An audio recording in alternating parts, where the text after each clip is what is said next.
What, did you think I would say something? Well, yeah, hello and welcome. Uh, Last time we talked about, well, never mind, because that's in the past, okay? This time, today, we're gonna talk about finding the inner child and just plain old fooling around and having a little bit of fun, because we're all way too serious. I'm telling you, we're way more serious than we need to be. Well, at least I am. And I think a great quality of mine is the ability to make fun of myself and not to take myself so seriously. Because as you saw in the previous videos I did, well, I seemed a little bit too serious. And I lost touch with my inner child. And basically, this inner child is the thing that gives me the passion for life, the energy, and this is my inner drive.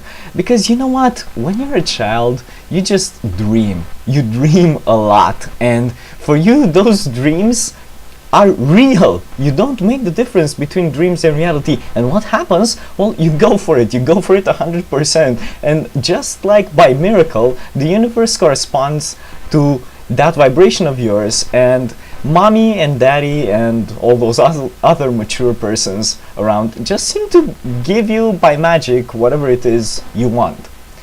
And as we grow up, we tend to lose touch with that, and we tend to become more serious, to be aware of the rules, to follow the rules, and we go on about life living like robots, you know? So, like, lay back, you know, clap your hands, laugh a little. Because what harm can it do to you?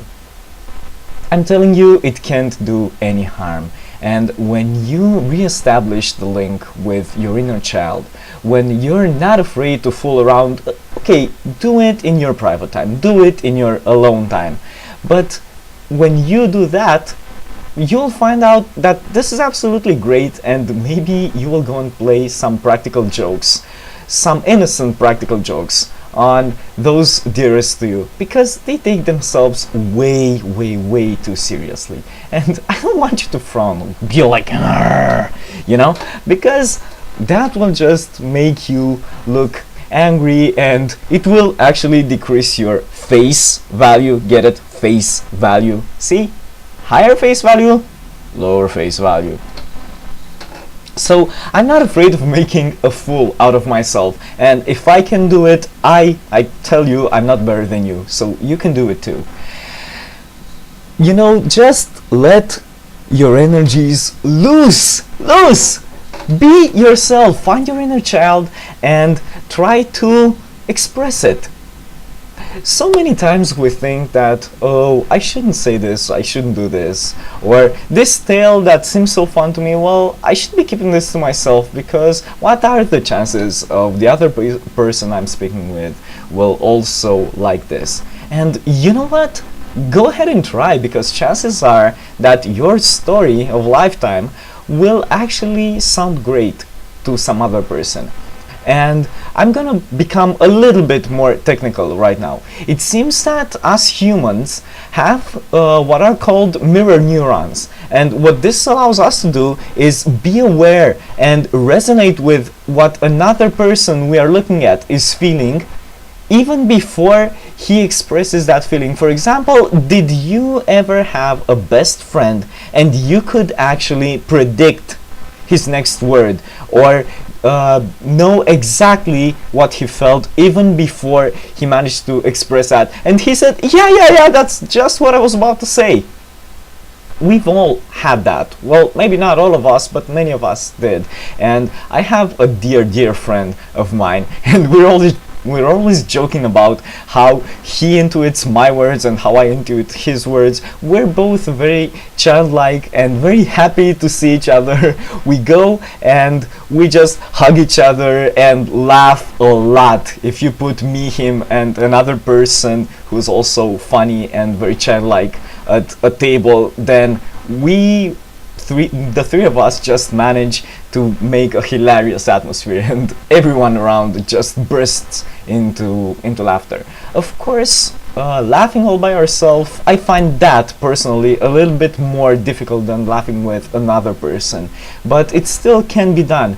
And by looking at funny persons, by looking at persons literally having a very good time. If you look at them enough, then even though you may have had a bad day, or somebody may have mistreated you, then you can just leave all that behind. You know, become like the inner child you once were.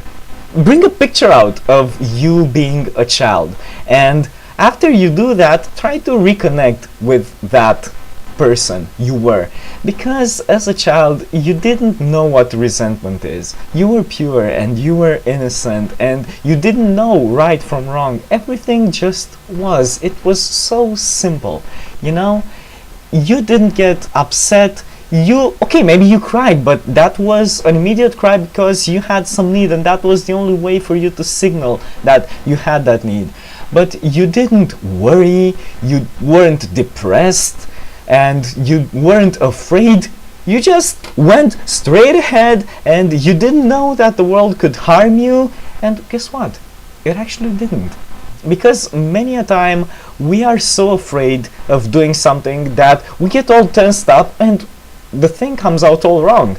It's the self-fulfilling prophecy. When you expect something good to happen, most of the times you do the action according to that expectation, and that action will be unbiased. So chances are you will actually get to your result.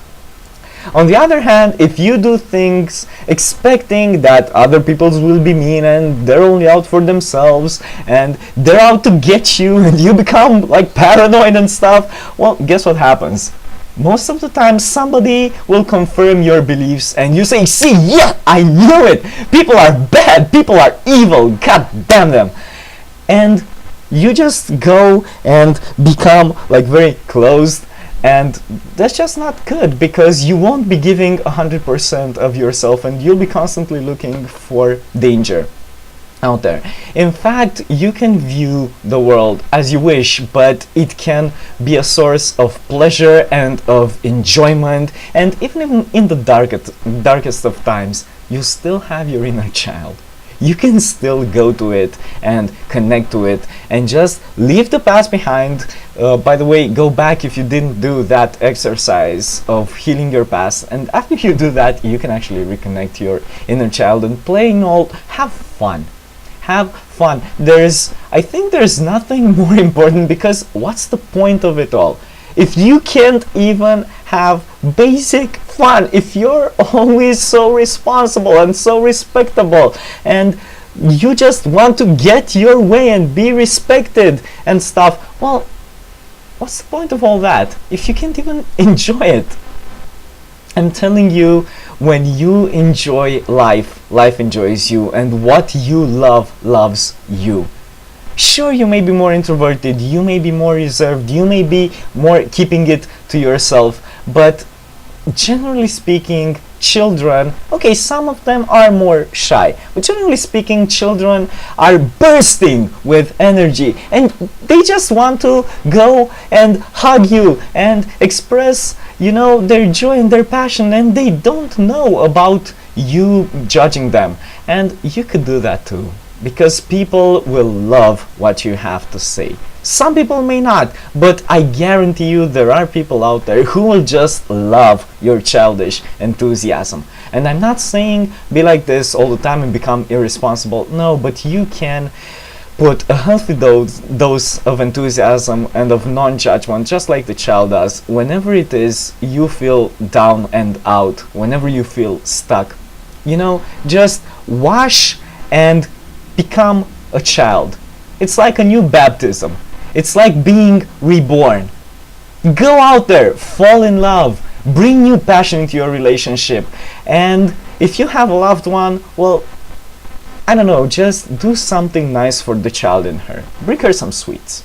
You know, life is meant to be enjoyed. So go out there, and this time I'm not telling you to go back to work. Go and have fun. Please do this. Have fun.